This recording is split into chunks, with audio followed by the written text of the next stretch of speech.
empresas, las organizaciones, todo ente que tiene actividades, tiene siempre algún riesgo implícito. Si eso se piensa y se puede prever, implica una gestión de riesgos. Liliana Bustic es especialista en gestión de proyectos y en gestión de riesgos, es conferencista internacional, es también autora de varios libros. Muy bienvenida al programa. Gracias a ustedes por la invitación. Bueno, tú empezaste siendo analista de sistemas, te contactaste con una empresa de certificación internacional que te dio un certificado como gestora de riesgos y a partir de ahí empezaste a vincularte y de un momento a otro lo que pasó a ser un hobby pasó a ser un negocio lucrativo. Contanos un poco cómo fue la experiencia de tu llegada a ser una especialista en gestión de riesgos. Bueno, algo así. Yo hice la carrera de licenciada en Sistemas de Información en la Universidad Dordt. Eso fue hace varios años ya. Y en el último año de la carrera conocí una materia llamada Gestión de Proyectos. En ese momento no se hablaba tanto de ese tema. Y bueno, me empecé a investigar un poco, empecé a leer del tema. Una profesora de la universidad me dijo: Liliana, yo te veo perfil para esto. Me invitó a sumarme a una organización sin fines de lucro de profesionales relativos a la gestión de proyectos que se llama PMI o Project Management Institute. Y fue por ahí que me empecé a meter en ese mundo de la gestión de proyectos inicialmente. Empecé a investigar, me certifiqué en Estados Unidos con esta organización que te da un título que tiene validez a nivel mundial como profesional en gestión de proyectos y luego empecé a escribir artículos, me di cuenta que me gustaba el tema, empecé a dar conferencias en el tema, empecé a asistir a congresos, incluso en el exterior, a vincularme con gente y me di cuenta que el tema me apasionaba. En eso que me pongo a escribir artículos, recuerdo que tuve la invitación de escribir para PM Network, que es la revista más importante de proyectos a nivel mundial, se publica en Estados Unidos en inglés, y bueno, yo ya ahí me sentía casi que Rockefeller, ¿no?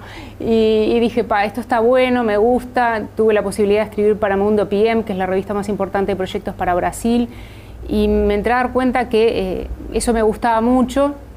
Y lo hacía como un hobby, o sea, yo trabajaba como licenciada en sistemas, gerente de proyectos, inicialmente como analista de sistemas en distintas organizaciones privadas y también tuve mi pasaje por el ámbito público en Uruguay y de hobby hacía todo el tema de escribir y demás.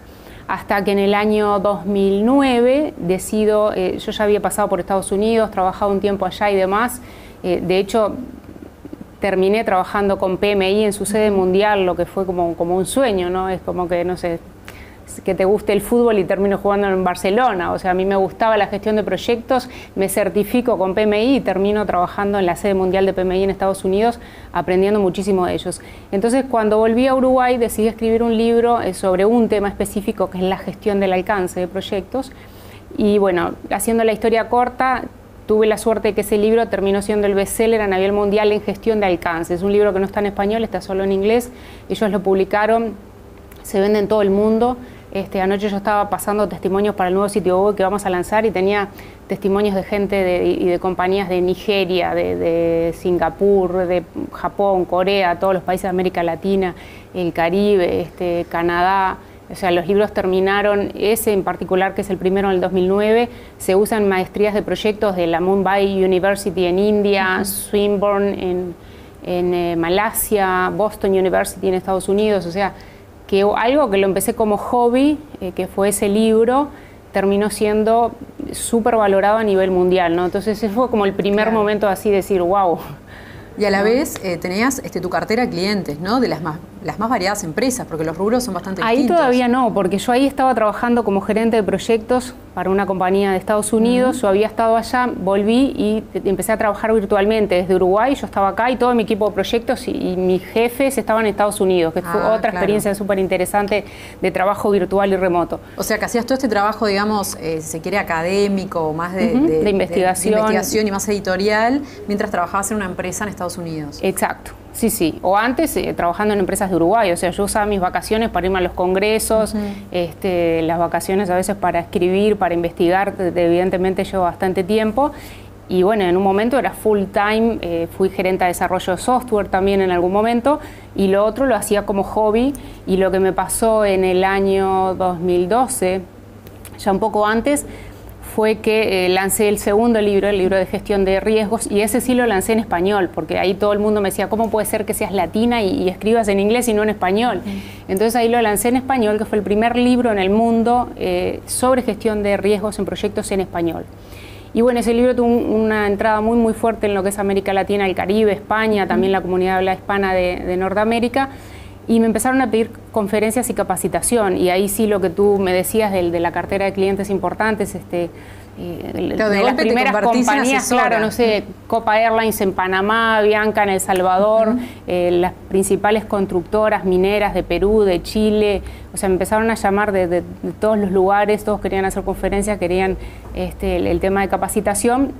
Y entonces cada vez se me complicaba más el hobby porque yo me quedaba sin licencia, sin vacaciones, y en algún momento decidí entonces ya pasar de una decisión súper difícil de tener. En ese momento yo ya había salido del ámbito de informática y había quedado como la representante para toda América Latina y el Caribe de esta organización en Estados Unidos. Entonces yo tenía una posición muy buena, tenía un trabajo seguro, ¿no? Los uruguayos nos encanta eso, el trabajo seguro. Y bueno, pero por diversos motivos yo viajaba muchísimo, los viajes estaban estipulados por ellos, como que también quería cambiar y yo sabía desde hacía tiempo, cuando me metí en esto, me entré a dar cuenta sobre la marcha que era lo que me apasionaba, o sea, ya no era ni que me apasionaba la informática, que fue de hecho la carrera que hice, o sea, claro. Yo hoy no trabajo únicamente en informática, hoy mis clientes están en minería, en petróleo, en construcción, en ingeniería, en finanzas, o sea, uno de los últimos trabajos grandes que tuve lo hice para el Banco Interamericano de Desarrollo del BID de Washington, con la fundación de Bill Gates, en un proyecto súper interesante en 8 países de Mesoamérica, y eso no es de informática, ¿no? Entonces, ¿qué es lo bueno que tiene todo el tema de gestión de proyectos y de riesgos? Que te permite no solo aplicarlo a una industria, como puede ser informática, sino que lo aplicas en un proyecto de salud, como estábamos aplicando ahora con el BID de la Fundación de Gates, lo aplicás en el proyecto de expansión del Canal de Panamá, por ejemplo, es otro de mis clientes. Ese es el proyecto de ingeniería civil más grande de América Latina, es la expansión del Canal de Panamá. Ellos también se han capacitado conmigo en riesgos y en el primer libro también, que es el tema del cáncer. Y entonces ahí se me abrió un mundo y me apasionó todo eso de no solo aplicarlo a una industria que es informática, sino también ver cómo funcionan los mismos principios y los mismos conceptos para salud, para ingeniería, para finanzas, para todo tipo de industrias. ¿Y cuáles son esos principios? Bueno, la gestión de proyectos se basa en una serie de pilares como cómo gestionar bien la calidad, el alcance, el tiempo, el costo, los interesados, los recursos humanos, las compras o todo el tema de proveedores. Y hay como que un estándar a nivel mundial que se llama la guía PMBOK, que dice cómo se deberían gestionar los proyectos de modo exitoso siguiendo una serie de herramientas y principios. Eso enfocado a la gestión de proyectos en genérico. Después yo me especialicé en lo que es gestión de riesgos, que es una de esas áreas, ¿no? O sea, todo proyecto tiene un inicio y un fin. Ahí estás estudiando la gestión del tiempo. Todo proyecto tiene un costo, o sea, ahí estás estudiando la gestión del costo del proyecto. Lo que pasa que a veces, o históricamente, nos enfocábamos más en el costo y en el tiempo, pero no nos enfocamos en otras cosas como es la gestión de riesgos. Antes de empezar la entrevista charlábamos de este caso del famoso avión que se cayó hace poco, y el tema fue que el piloto sale y no puede entrar porque no le abren la puerta. Y la pregunta es, ¿nunca nadie se cuestionó que eso podría pasar? O sea, porque eso era un riesgo, entonces estábamos todos pensando en los terroristas y que el avión lo tiren. Pero obviamente que las compañías tienen, ¿no? Exacto. Un departamento o algo, digamos, alguien que se encarga del tema de los riesgos. Sí, cuanto más riesgosos son, es lo que maneja una compañía o el tamaño de un proyecto. Por ejemplo, no es lo mismo un proyecto chiquito de lanzamiento, un producto que de repente lo hacemos seguido, a gestionar un proyecto como es el programa de expansión del Canal de Panamá, que es único en el mundo, que no tienen de dónde aprender y que es un mega proyecto, o sea, no es un proyecto chico.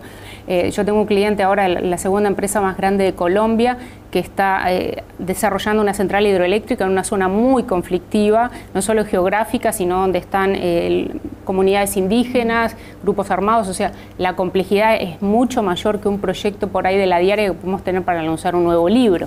Entonces ahí evidentemente sí se necesita más profesionalismo, mucho más profesionalismo. A veces hay departamentos, claro que sí, de gestión de riesgos, y las compañías tienen todo esto. Ahora, en un proyecto también muchas veces están restringidos de gente, de recursos, y entonces a veces lo que se deja para lo último es la gestión de riesgos. O sea, porque los inversores a veces lo que más miran es cuándo terminás y cuánto te sale. Y no les importa tanto ver si hay una lista de riesgos o no. Obviamente cuando el problema sale, ahí todos salen a ver y a nadie se les ocurrió.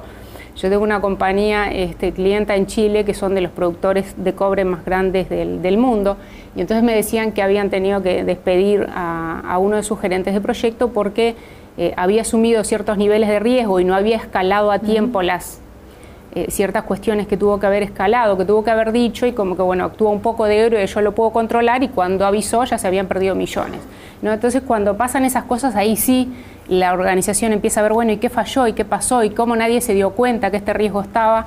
Pero a veces como que con la falta de recursos y demás, o con la urgencia, atendemos no siempre lo más importante, sino lo más urgente. Y por ahí la gestión de riesgos se va relegando. Ahora, la gestión de riesgos, como son cosas tan distintas, me imagino que requiere como una investigación muy específica en cada caso. O sea, ¿cómo haces para trabajar con los mineros? ¿Cómo haces para trabajar con el cobre? Con el tema de la salud y Bill Gates. ¿Cómo es que haces para poder identificar bien todos esos riesgos implícitos? Claro, porque es justamente un trabajo en equipo. La gestión de riesgos que tiene éxito es la que se hace multidisciplinaria. Entonces, hace poco una compañía viene y me dice, estaban en un tema de gas, un proyecto muy grande, y me decían, yo quiero el experto que me haga el análisis de riesgo. Y le dije, te equivocaste, entonces, experto, porque yo no puedo ir a tu compañía, que nunca estuve en tu compañía, que no conozco la cultura de tu compañía, las regulaciones que hay en tu país. O sea, hay 1000 cosas, y los expertos en general, o los que más saben del trabajo, están dentro de la organización. El tema es trabajar con ellos y orientarlos para que ellos mismos, que son quienes están en la cancha, levanten esas alarmas, y por supuesto que puede estar facilitado por expertos desde afuera, pero en este caso que te comentaba del proyecto que tenemos en Centroamérica, es para reducir la mortalidad materno-infantil en el 20% más pobre de países como Honduras, Nicaragua, Panamá, El Salvador, Costa Rica, etcétera, Belice. Entonces, ahí no va un experto que identifica los riesgos, ahí va una persona que se sienta con las personas de las distintas áreas. Yo me reuní con gente del área de finanzas y los puse a todos juntos. O sea, lo que haces es como armar una estructura dentro de la estructura para que puedan comunicarse bien. Sí, y no necesita haber una estructura formal de decir, bueno, este es el equipo de riesgos. Tal vez sí, tal vez no. Por ejemplo, en el proyecto de rescate minero, que fue muy famoso, hasta hace un tiempo se habló mucho, yo tuve el gusto de dar conferencias con uno de los que planeó toda la ingeniería del rescate. Y ellos tenían un jefe de proyectos y además un jefe de riesgo. ¿Pero por qué? Porque de por sí el proyecto era súper riesgoso, o sea, tenían la vida de 33 personas en cada decisión que estaban tomando. Entonces, en ese caso, sí había un gerente de riesgos que gestionaba los esfuerzos. Pero toda la gente, o las diferentes personas, no todos, pero sí actores clave, debían contribuir con esos esfuerzos. No es una persona que es el experto en riesgos que va y dice todo lo que va a pasar. Nunca en un proyecto, menos si es un proyecto grande o un megaproyecto, vas a tener una sola persona que sepa de todos. Claro, es como habilitar es una persona que se nutra de todos, que facilite las sesiones, que diga, bueno, hay que identificar. Y entonces nosotros nos juntamos con la gente de finanzas, porque pueden haber riesgos por el lado de la macroeconomía, financieros, económicos, que tienen que ver con el presupuesto. Entonces ahí estaba la gente que manejaba los costos del proyecto. Pero por otro lado nos juntábamos con gente, con los propios médicos y enfermeras, porque tú imagínate que nosotros tenemos los fondos, tenemos técnicos que pueden hacer que el proyecto sea bárbaro técnicamente, no tenemos problema de dinero, de nada. Entonces el proyecto lo implementamos para reducir la mortalidad materno-infantil. Ahora, ¿qué pasa si después yo tengo una comunidad indígena donde hay una mamá india que cree que si el bebé se le muere no es porque no tiene hospital, no tiene ambulancia o no va y no se hacen los controles médicos, sino que es porque algún Dios quiso o lo tenía previsto así? O sea, ahí entra en riesgo que tiene que ver con la interculturalidad. Yo puedo llegar a un proyecto que es espectacular, pero si la gente lo rechaza, no lo entiende, no lo adopta, el proyecto fracasa. Y no fracasa por el tiempo o por el costo. Fracasa porque no hubo una preparación de la gente, no hubo educación en ese sentido. Entonces, en esas sesiones nosotros nos reuníamos con médicos, con enfermeras, con los que están en las comunidades indígenas, con los que conocen la cancha realmente, y le preguntábamos, bueno, ¿cuáles son los problemas que podemos tener el día que vayamos a implementar eso? Pero no nos podemos hacer esa pregunta dentro de 3 años cuando el proyecto se está por ejecutar y lo estamos por lanzando al público. O sea, nos tenemos que preguntar qué puede salir mal al inicio para tener tiempo para manejar ese tipo de cuestiones. Pero en la gestión de riesgo nosotros no nos damos cuenta. El ejemplo que te comentaba hoy del avión, es típico. Obviamente yo he trabajado con Avianca, he trabajado con Copa Airlines y sí, por supuesto que tienen departamentos de riesgos y hay gente que se está cuestionando. También hay problemas y es que en general nos cuestionamos o identificamos como riesgos cosas que ya pasaron. Nos cuesta mucho más identificar o pensar en cosas... O sea, hay que ser muy imaginativo, exacto, ¿no? que por ahí no pasaron antes, ¿no? Claro. Entonces, esa es una de las cosas importantes, que a la hora de hacer gestión de riesgos tenemos que abrir la cabeza, ¿no? Como dicen los americanos, thinking out of the box, o sea, pensar desestructuradamente y no mirando la listita de riesgos de lo que ocurrió antes, sino ver qué cosas diferentes pueden pasar. Has trabajado con distintas personas en Latinoamérica. ¿Y qué observás de las distintas idiosincrasias? No sé, hace poco estuve en Perú, a mí me llamó mucho la atención el profesionalismo de los peruanos. Te lo digo como ejemplo, no sé si estás de acuerdo, yo lo vi de afuera como turista, pero ¿cómo son en cada país? ¿Qué idiosincrasia tienen a nivel empresarial al trabajar? ¿Te das cuenta, notás diferencias? Sí, yo tuve la misma impresión que tú. De hecho, este año estuve trabajando mucho en Colombia y el año previo trabajé muchísimo en Perú, más que nada con compañías del área de minería, de construcción, eléctricas, pero también finanzas. Y tuve la misma impresión, o sea, evidentemente el desarrollo económico que ha tenido Perú en estos últimos años ha hecho que se dieran cuenta además que necesitaba mucha capacitación. Yo uno de mis clientes, por ejemplo, es el mayor constructor, la compañía de constructor más grande de Perú, y ellos me decían, no tenemos recursos calificados, o sea, tenían que salir a buscar y en Perú no habían. Entonces era la pelea entre las compañías en Perú, entre las competencias que se llevaban a los mejores ingenieros de un lado a otro. Yo les decía, bueno, traelos de España, que están en crisis, o sea, ¿qué opciones tenés ahí? Porque realmente se dieron cuenta que tenían una escasez, diríamos, de personal capacitado para todo el desarrollo que tuvieron y se están profesionalizando mucho. De hecho, por eso te digo que uno de los mercados grandes que tengo es Perú, justamente porque, bueno, más allá de que hay un desarrollo económico importante, si tú viajabas a Lima, a mí me tocaba que viajaba todos los noviembres y comparaba noviembre de un año al otro y lo veías en el desarrollo de la ciudad. Los edificios, las cosas que estaban construyendo, ¿no? No todos los países son iguales, no todos los países van a la misma velocidad, no todos los países tienen la misma actitud frente al riesgo. Hay países que son más arriesgados, hay otros que son más aversos. Hay un estudio de las culturas a nivel de países que es muy interesante. Hay una organización, en realidad es un modelo de un individuo que estudió distintos países en distintas dimensiones culturales y una de esas dimensiones es la aversión o no a la incertidumbre. Yo esto lo vi hace varios años, no sé cómo estará hoy, no creo que haya cambiado mucho, pero cuando veías a Uruguay estaba entre los países con más alta incertidumbre a nivel incluso mundial. O sea, averso al riesgo. ¿Qué significa eso? Que el uruguayo hablamos mucho de cambiar, pero nos cuestan enormemente los cambios. O sea, si tú tenés que implementar algo de cambio en Uruguay, un proyecto nuevo que, no sé, nos quejamos todo el tiempo que los sistemas que tenemos son viejos, se caen, no sirven. Mañana venimos y decimos, ahora te vamos a traer un sistema nuevo, vas a tener que trabajar con los informáticos, reunirte, relevar requerimientos, y nos quejamos y no nos gusta. Y esa transición entre un sistema viejo y nuevo es increíble, ¿no? O sea, nos cuestan muchísimos los cambios, no somos tan arriesgados como de repente otros lugares donde el cambio es normal. O sea, ¿y cómo es la gestión de riesgos acá en Uruguay? Mira, a mí no me gusta decir es buena o es mala o todo es así o todo, porque no creo en las generalizaciones, ¿no? Y eso pasa en todos los países.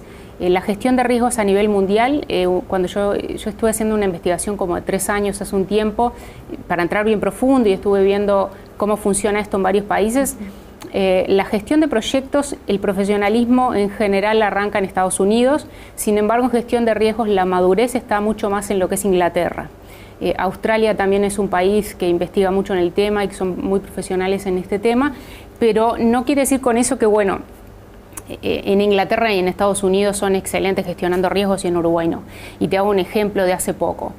Si googleas el Hotel Harmon en Las Vegas, yo que he estado en Las Vegas y que me fascina, ves ese hotel, es divino, es una torre de cristal de 27 pisos. Esa torre costó creo que algo de 287 millones de dólares. La tuvieron que demoler antes de inaugurarla, por errores estructurales. No. O sea, la cara te queda así, errores de diseños estructurales, claro. Entonces la justicia dijo, no se puede inaugurar, hay que demolerla. Entonces uno dice, ¿pero cómo? O sea, 287 millones de dólares tirados a la basura. Bueno, y ese tipo de cuestiones pasan en Estados Unidos, que es está muy avanzado en este tema. Por eso, no solo allá. También hay inversiones más altas. Exacto. Pero esto pasa el año pasado o el otro en Colombia, también se desplomó un edificio. Ahí no fue que lo mandaran de demoler, ahí se desplomó recién hecho.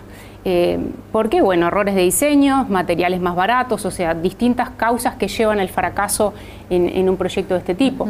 Entonces, encontramos ejemplos de proyectos exitosos y proyectos fracasados en todos lados, en el primer mundo, en países más desarrollados, menos desarrollados, y siempre vas a encontrar organizaciones que gestionan bien y organizaciones que no gestionan bien. En general, América Latina, en general, estamos un poco más quedados en ese tema, no gestionamos porque quizás hasta un poco cultural, somos más reactivos que proactivos. Yo viví un tiempo en Estados Unidos y es parte de la cultura, los procesos, la planificación. La previsión, ¿no? La previsión. Sí. Nosotros no, o sea, nosotros no somos de comprar un pasaje para las vacaciones 6 meses antes. O sea, capaz que sí, pero en general compramos al último momento, confirmamos y vamos al último momento, compramos las entradas 2 días antes. ¿No? Claro, por eso te preguntaba un poco también lo de las idiosincrasias. Eso tiene que ver con lo cultural, ¿no? Claro. O sea, en la América Latina, por definición, no tenemos una cultura de planificación y por eso nos cuesta mucho sentarnos a pensar. Lo vemos no como una inversión, sino como un costo. Lo vemos no como un trabajo, sino como una carga, ¿no? Entonces después pasa eso, que tenemos un proyecto de un shopping center, de un aeropuerto, de una autopista, de lo que sea, y se entregan tarde, se entregan con muchísimo, costando mucho más de lo que debería, porque nos cuesta evidentemente mucho ese tema de la planificación. ¿Y en general dónde se da más esta gestión de riesgos? ¿En el sector público o en el privado? Bueno, yo te hablo de mi experiencia, yo veo más gestión de riesgos a nivel privado que público, pero no quiere decir que sea siempre así. El año pasado tuve una de las empresas con las que trabajé que más me encantó trabajar, es justamente Empresas Públicas de Medellín, que es la segunda empresa más grande de Colombia y es pública. Y el profesionalismo que ellos tienen en gestión de proyectos y en gestión de riesgos es bien interesante. De hecho, a mí me llamaron para capacitar más de 100 personas en la organización. Estamos hablando de una organización que tiene más de 4.000 personas, pero igual no cualquiera invierte en capacitación de 2 días, traer a una cantidad de su personal, más que nada personal ejecutivo y personal de gestión de proyectos y gerencias funcionales, separar los 2 días para una capacitación todo el tiempo y la inversión de eso, y es una empresa pública. Entonces, a mí me encantó cómo trabajaban ellos y trabajaban a un muy buen nivel y son públicos. Entonces, en Estados Unidos, por ejemplo, si tú miras departamentos de transporte, el departamento de defensa, la marina, tienen grandes proyectos y los manejan muy profesionalmente. Entonces, no es un tema de ámbito público o ámbito privado.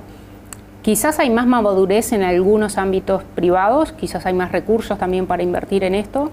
Y bueno, y quizás es un tema que evidentemente falta más educación y también informar, bueno, los beneficios, o sea, por qué se hace esto, ¿no?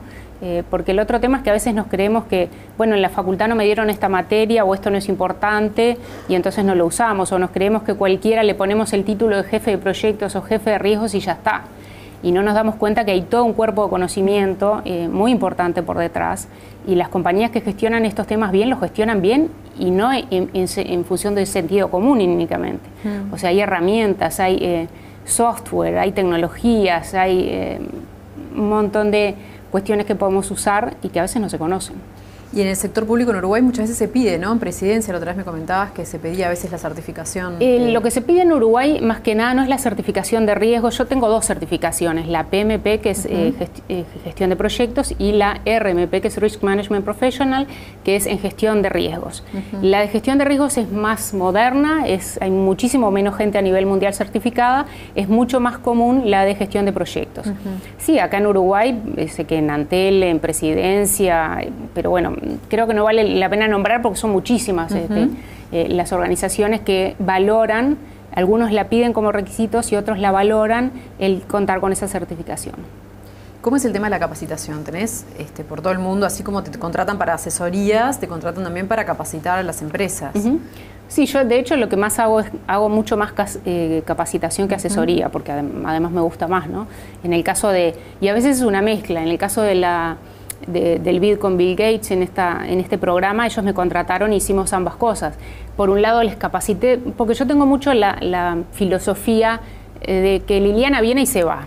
Entonces, para mí lo bueno es dejar las capacidades en la organización y que la organización con su gente aprenda y eso que no se pierda, que no sea un curso que venimos y lo damos y me olvido. Para mí bárbaro, pero para la organización no. Yo creo que las organizaciones tienen que desarrollar sus propias capacidades. Entonces, en este caso, les hice la capacitación en los 8 países. Tuve que ir a Honduras, a Nicaragua, El Salvador, a Belice, todos los países donde operaba el programa. Capacitamos del mismo modo a los equipos de proyectos y no solo al equipo de proyectos, sino a los interesados clave que trabajaban con ellos. Y después de la capacitación los ayudé y trabajamos juntos en la elaboración del primer plan de gestión de riesgos, porque era alguna cosa que nunca habían hecho, entonces para eso hicimos una consultoría y después les di un monitoreo, un seguimiento, más que nada para ver si lo que se aplicó, lo que se aprendió y se estaba tratando de pasar al mundo real, funcionaba o no funcionaba y si había que hacer ajustes.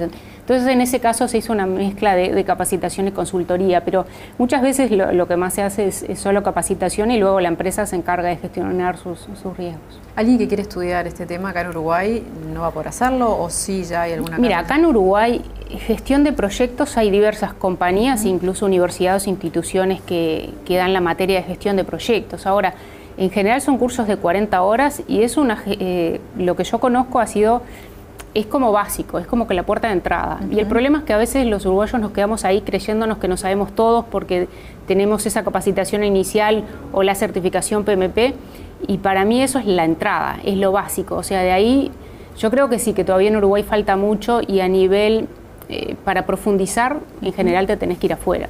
Claro. No hay tanto campo. De hecho, yo prácticamente no trabajo en Uruguay. Yo trabajo en más de 30 países, he trabajado en China, en Europa, en Norteamérica, en América Latina y el Caribe, y en Uruguay casi que no te piden mucho, o sea, se quedan con lo básico.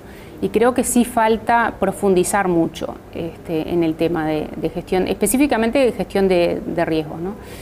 Ahí, si quieres buena capacitación, porque hay una diferencia entre gente que además de capacitar lo aplica en el mundo real, da asesorías y aquellos que leen un libro y van y lo dan porque de repente es un tema que pega, que está de moda o porque veamos cómo surge, ¿no? Entonces, tener capacitación de expertos en el tema, que estén metidos en ese tema específicamente, que no te hablan de 20 temas, sino de uno que conocen en profundidad, ahí cuesta un poquito más, por lo menos por ahora, ¿no? Hay otros países donde es mucho más fácil.